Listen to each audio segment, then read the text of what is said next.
Hi YouTube, it's Crystal, and I just kind of want to do a little update about what I've been going through this time around with this baby, because it's just a lot of craziness that's been going on. On March 2nd, my brother passed away, and so that's been a bit crazy going on. Your crown?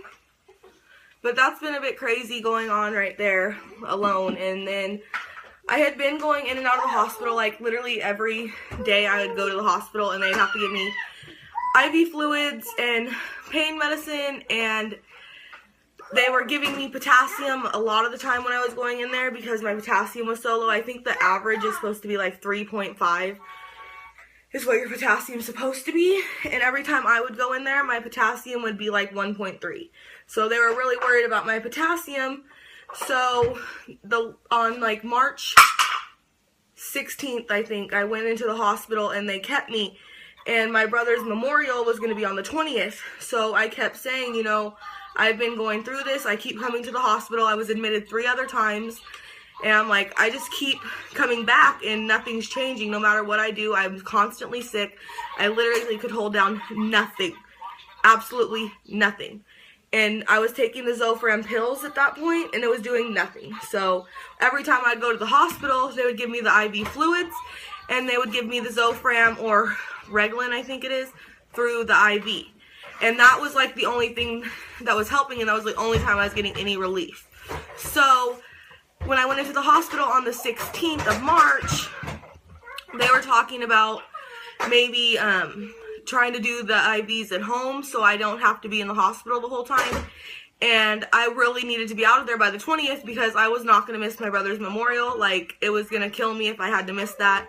And at that point, the day before, no, I think it was like the 17th. So the day after I got admitted, they were giving me potassium bags.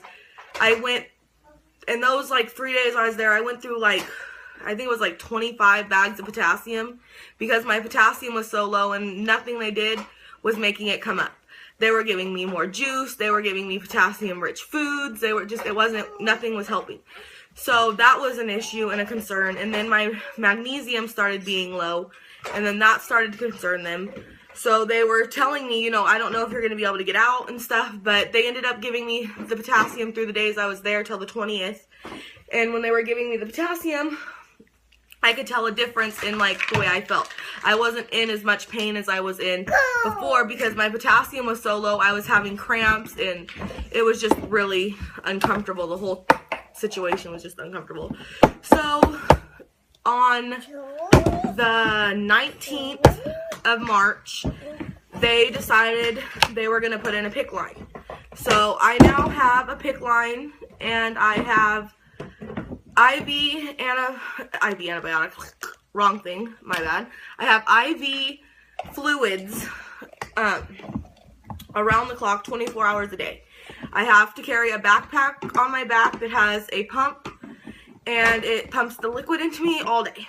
And I'm going to show you how much liquid I get because I think it's kind of crazy, but that's what they have to do. And I also get Zofran through the PICC line every 6 hours, because if I don't, then I literally am sick and I can do absolutely nothing. So that's really starting to get a little crazy, but I mean, I'd rather be doing this and be home than be in the hospital, because that was really stressing me out because my brother went to the hospital and he died at the hospital. So I was just having a lot of anxiety about being at a hospital right after he died. And it's probably just weird. Lila, what are you doing? Get out of your kitchen right now. I'm making a video. No? What are you doing? Get over here. You want to say hi? No. Please? 1 second. Hey, listen. Go over there. Go show me what's in there. Go find a horsey. Will you show me a horsey? Come show him your horsey. Find one and come show him. But, oh, put it up to the camera. Show the camera. Yeah, there's your horsey. So I'm going to show you the bag that I get. I get around the clock, all day, every day. And this is the bag. It's huge, if you can tell. It's ridiculous. So that's what I'm going through. Oh, another horsey? That's a cool one. So it's just a lot of craziness going on this time around, and this will definitely be my last pregnancy. I will be signing the paperwork the next time I go in to the doctor to be fixed, because I can't do this again. It's just too much craziness. And I'm also, you're so crazy. So, that's just what's been going on. A lot of the craziness with this pregnancy. And this is the PICC line. So I have to have this on all the time. And they come and they change the dressing. A nurse comes out twice a week to come and change it, and they also draw blood, and they check for my potassium and my magnesium twice a week, because those are the two that they're most worried about.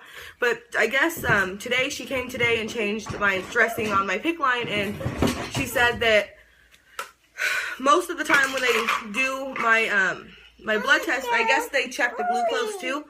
Oh, your horsey's put it up there. So they check the glucose too.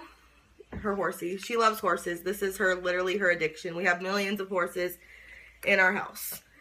And so she said that my glucose has been low, and they had been talking about not doing the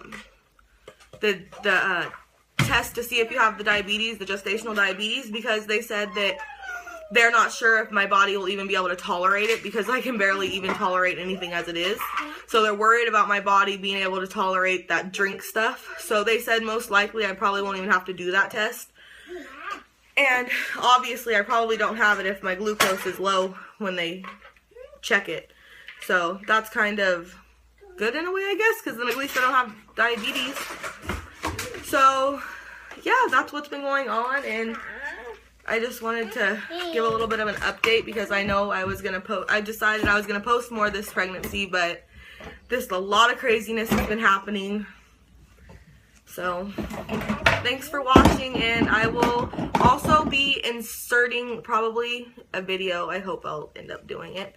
But of all the stuff that my mom has to go through to give me all the medicine that I need, because it's a lot of craziness. Oh, I'm also on Protonics. That's something else that they give me, and I think it's supposed to be like a super strong, like, heartburn medicine, and let me tell you, it is the best thing in the world. I have not had, like, any heartburn at all this whole pregnancy since they've started giving me that. So that is the best thing ever. But, so there will hopefully be a video in here of all the stuff she has to go through, because it's kind of hard to try to, like, hold this and do the medicine, because you have to do flushes, and you have to do just a bunch of stuff. So hopefully there will be a video and you can see. So thanks for watching. Lily, want to come say bye? Come say bye. Come over here. Come say hi. Look, come say hi. Say bye. Say bye. Say bye, you goofball. No. All right. She has to be given 20 salines a day, a flush before and after each medication. She takes Zofran 6 times a day, Protonics once a day, and heparin twice a day, and they have to be injected into her IV with the needle, and between each thing you have to wipe with the alcohol swab.